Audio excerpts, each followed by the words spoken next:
형제들아 너희를 부르심을 보라. 육체를 따라 지혜로운 자가 많지 아니하며 능한 자가 많지 아니하며 문벌 좋은 자가 많지 아니하도다. 그러나 하나님께서 세상에 미련한 것들을 택하사 지혜 있는 자들을 부끄럽게 하려 하시고 세상에 약한 것들을 택하사 강한 것들을 부끄럽게 하려 하시며 하나님께서 세상에 천한 것들과 멸시받던 것들과 없는 것들을 택하사 있는 것들을 폐하려 하시나니 이는 아무 육체도 하나님 앞에서 자랑하지 못하게 하려 하심이라. 너희는 하나님으로부터 나서 그리스도 예수 안에 있고 예수는 하나님으로부터 나와서 우리에게 지혜와 의로움과 거룩함과 구원함이 되셨으니 기록된 바 자랑하는 자는 주 안에서 자랑하라 함과 같게 하려 함이라. 아멘. 사람은 누구나 자랑하고 싶어 합니다. 사람들에게 자랑하고 싶은 본능이 있다라는 것은 다른 사람에게 인정받고 싶은 욕구를 갖고 있기 때문입니다. 그 자랑의 배후에는 이렇게 인정받고 싶어하는 욕구가 있다라는 것입니다. 이러한 욕구 잘못된 것은 아니지요. 그러나 이러한 욕구가 지나쳐서 다툼을 일으킨다면 이것이 문제가 되는 것입니다. 바로 고린도 교회에 분열이 일어난 것도 바로 이 때문이었습니다. 고린도전서 1장 12절에서 말씀하고 있는 것처럼 고린도 교회는 서로 간에 나는 바울파다, 나는 아볼로파다, 나는 게바파다, 나는 그리스도파다 하면서 자신이 속한 그룹을 자랑하는 그러한 잘못을 범했다라는 것입니다. 이러한 잘못에 대해서, 이러한 문제에 대해서 오늘 본문 말씀은 명쾌한 답을 주고 있습니다. 곧 우리가 누구를 자랑해야 하는지를 말씀하고 있다라는 것입니다. 우리 26절 말씀을 보시면 형제들아 너희를 부르심을 보라 라고 권면하고 있습니다. 곧 너희의 현재 모습이 어떤 것인지 정확하게 실상을 보라라는 것입니다. 우리 26절 말씀을 같이 읽습니다. 26절 형제들아 너희를 부르심을 보라. 육체를 따라 지혜로운 자가 많지 아니하며 능한 자가 많지 아니하며 문벌 좋은 자가 많지 아니하도다. 아멘. 여기 보시면 고린도 교회의 실상을 세 가지로 말씀하고 있습니다. 고린도 교회, 이 고린도 교회는 육체를 따라서 지혜로운 자가 또 능한 자가 문벌 좋은 자가 많지 않음을 말씀하고 있습니다. 육체를 따라. 여기 육체를 따라라는 말은 세상의 기준으로 볼 때에 세상적인 기준에 따르면이라는 말입니다. 그러니까 고린도 교회는 세상적인 기준으로 볼 때에 세상적으로 볼 때에 결코 지혜로운 자가 능한 자가 문벌 좋은 자가 많지 않음이 곧 그들의 실상이었다라는 것입니다. 여기 지혜로운 자란 바로 고등교육을 받은 그러한 사람들을 가리킵니다. 그러니까 고린도 교회 성도들 중에는 그렇게 고등교육을 받은 지적인 사람들이 많지 않았다라는 것입니다. 그리고 두 번째, 여기 능한 자가 많지 않았다. 여기 능한 자란 높은 지위와 높은 권력을 가진 사람들을 뜻합니다. 곧 여기 고린도 교회는 그렇게 세상적으로도 높은 지위, 높은 권력을 가진 그러한 성공한 사람들이 별로 없었다라는 것입니다. 더 나가서 문벌 좋은 자가 많지 않았다. 여기 문벌 좋은 자란 상류 계급인 귀족을 가리킵니다. 당시 귀족이 되려고 한다면 전쟁에서 공을 세우거나 또는 많은 돈을 주고 신분을 사야만 했었습니다. 그런데 여기 고린도 교회 성도들은 대부분 노예 출신이거나 또한 평민 출신으로 결코 상류 계급에 속한 사람들이 별로 없었다라는 것입니다. 이처럼 고린도 교회는 세상적으로 볼 때에도 세상적인 기준으로 볼 때에도 결코 내세울 것이 별로 없는 별 볼 일 없는 그러한 사람들이었다라는 것입니다. 지금 바울은 이 고린도 교회가 이렇게 별로 내세울 것이 없는, 별 볼 일이 없는 그러한 성도들이었다고 아주 직설적으로 언급해주고 있습니다.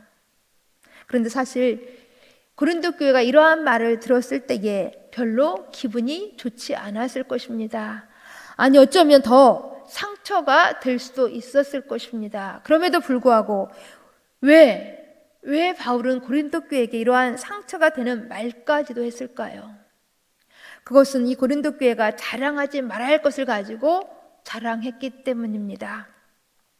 곧 바울파는 바울이 성령의 능력으로 사역한다고 자랑하고, 또한 아볼로는 수사학적인 그러한 감동적인 설교를 한다고 자랑하고, 또한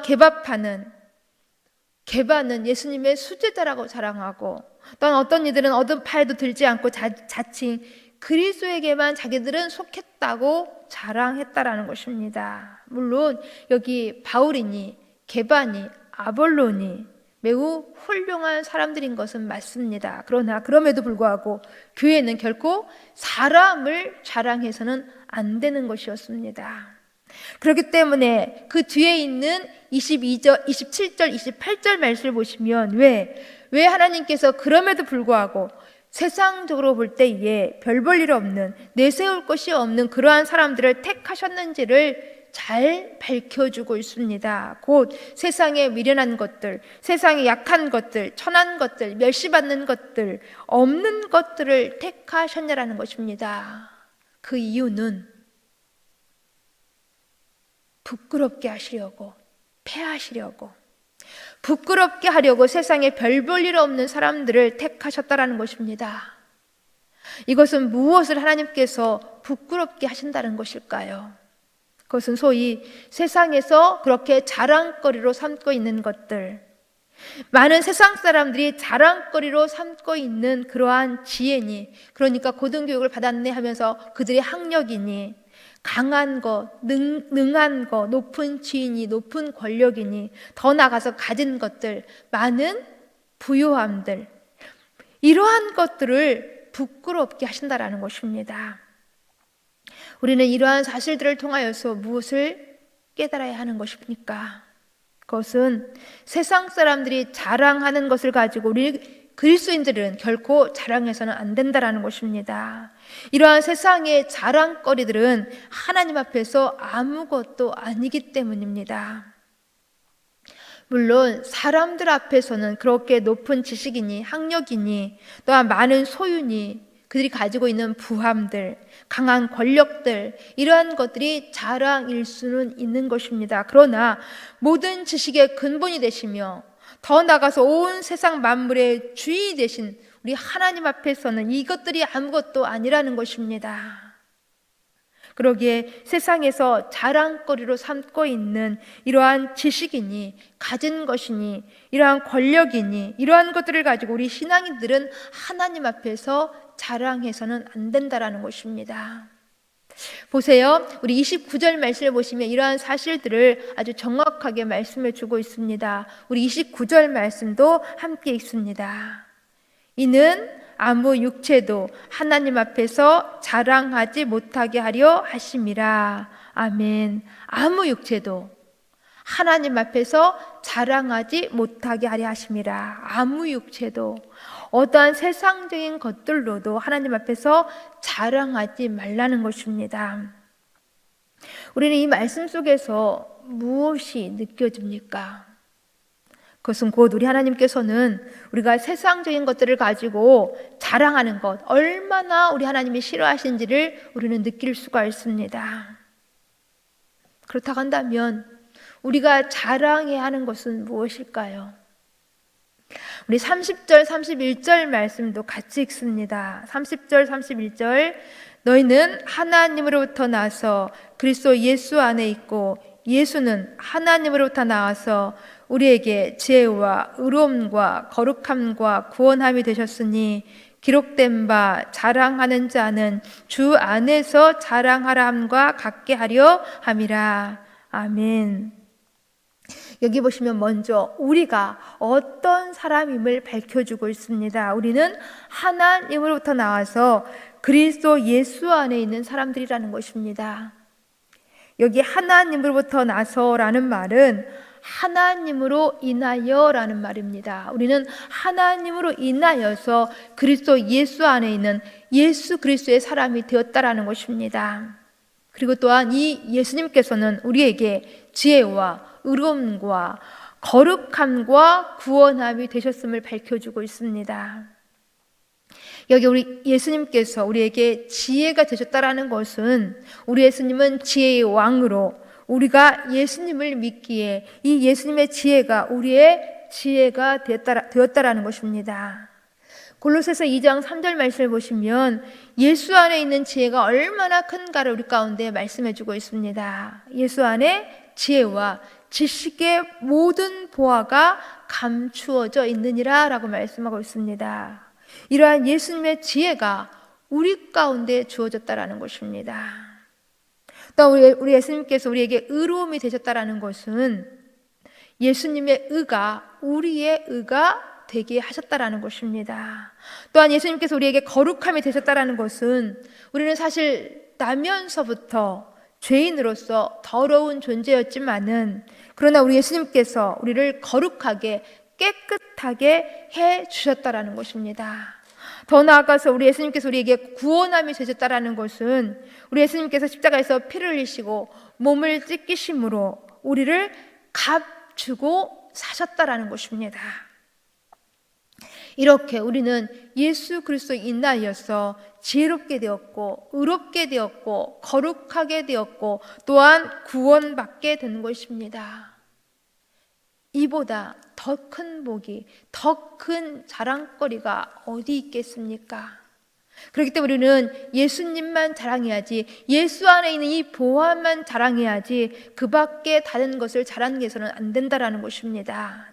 그래서 31절에서 힘주어 강조하는 것이 자랑하는 자는 주 안에서 자랑하라 라고 말씀하고 있는 것입니다.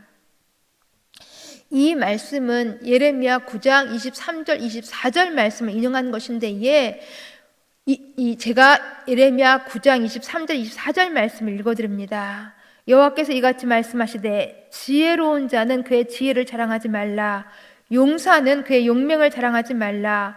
부자는 그의 부함을 자랑하지 말라. 자랑하는 자는 이것으로 자랑할지니 곧 명철하여서 나를 아는 것과 나 여호와는 사랑과 정의와 공의를 땅에 행하는 자인 줄 깨닫는 것이라. 나는 이를 기뻐하노라. 여호와의 말씀이니라 라고 말씀하십니다. 그렇습니다. 지혜로운 사람은 자신의 지혜를 자랑하지 말고, 용사는 그 용맹을 자랑하지 말고, 부자는 그 부함을 자랑하지 말아야 한다는 것입니다. 혹 지혜가 있다고 한다면 그 지혜를 가지고 하나님만을 자랑해야 하는 것이고, 혹 능력이 있다면 그 능력으로 하나님을 자랑하고, 혹 부함이 있다면 그 부함으로 하나님을 높이는 데 사용해야 한다는 것입니다. 왜냐하면 그 지혜와 그 용맹과 그 부함을 주신 분이 우리 하나님이시기 때문입니다. 하나님께서 이것을 우리 가운데 주신 이유는 결코 우리 자신을 자랑하라는 것이 아니고 하나님을 자랑하라고 주셨다라는 것입니다. 그렇기 때문에 우리는 주께로부터 모든 것이 왔음을 항상 인정하면서 우리 주님께서 우리 가운데 그것을 주신 이유에 따라서 우리는 행해야 한다라는 것입니다. 그렇다고 한다면 우리의 자리는 어디여야 할까요? 우리의 자리는 언제나 없어지는 자리여야 하는 것입니다. 우리의 자리는 언제나 낮아지는 자리여야 한다는 것입니다. 그렇기 때문에 광야에 세례 요한의 외침이 이것인 것입니다. 그는 흥하였고 나는 쇠하여야 하리라. 그렇습니다. 우리 주님이 영광 받으셔야 하는 것입니다. 그렇기 때문에 곧 우리들의 자랑은 오직 주 안에서 자랑할 것밖에 없는 것입니다. 우리의 자랑은 오직 예수 그리스도 뿐이신 것입니다. 그런데 고린도 교회 성도들은 삶의 자리에서 보여준 그 모습이 무엇이었냐면, 고린도 교회 성도들이 삶의 자리에서 자랑한 것이 무엇이었냐면 예수 그리스도가 아니었고, 당시 조금 이름이 알려진 그 사람들, 바울이니 게바니 아볼로였다라는 것입니다. 이로 인하여서 분열이, 이로 인하여서 다툼이 일어났다라는 것입니다. 이제 11월 마지막 주를 우리가 맞이하였습니다. 우리는 올 한 해 우리들의 삶의 모습은 어떠했습니까? 정말 우리들의 삶의 자리 속에서 예수 그리스도가 늘 나타나셨습니까? 정말 우리 삶의 자리들 속에서 날마다 예수가 자랑이 되셨습니까? 우리는 늘 예수 그리스도를 자랑하셔야만 하는 것입니다. 그렇다면 우리가 예수를 자랑하는 방법은 무엇일까요? 우리가 우리 주님께서 행하신 그 일들을 찬양함으로, 더 나아가서 십자가의 복음을 전함으로 우리는 주님을 자랑할 수 있는 것입니다. 왜냐하면 예수께서 우리를 구원하시기 위하여서 십자가에서 죽으시고 부활하심으로 우리 가운데 의로움과 거룩함이 되셨기 때문입니다. 이러한 주님만을 자랑함으로, 이 주님 안에서의 우리의 자랑이 늘 있으심으로 주님을 기쁘시게 하실 수 있기를 간절히 소망합니다. 기도하시겠습니다. 하나님, 참으로 감사함을 드립니다. 자랑하는 자는 주 안에서 자랑하라 말씀하신 것처럼 우리를 위하여서 십자가 지시고 우리를 위하여서 부활하심으로 우리 가운데 의로움과 구원함이 되신 예수님만을 늘 자랑하는, 예수 안에 있는 이 은혜, 이 축복만을 자랑하는 저희 모두가 되어질 수 있도록 도와주옵소서. 결코 세상이 자랑거리로 삼고 있는 지혜, 능한 것, 부함이 우리들의 결코 자랑거리가 되지 않도록 도와주시옵소서. 하나님, 대림절 첫 주일로 오늘 예배를 드릴 때에 주님의 임재하심을 저희들 강하게 체험할 수 있도록 도와주옵시고, 주님의 오심을 고대하는 그러한 강한 소망 있는 삶으로 저들의 삶이 더욱더 확장돼 나갈 수 있도록 도와주시옵소서. 예수님 이름으로 기도합니다. 아멘.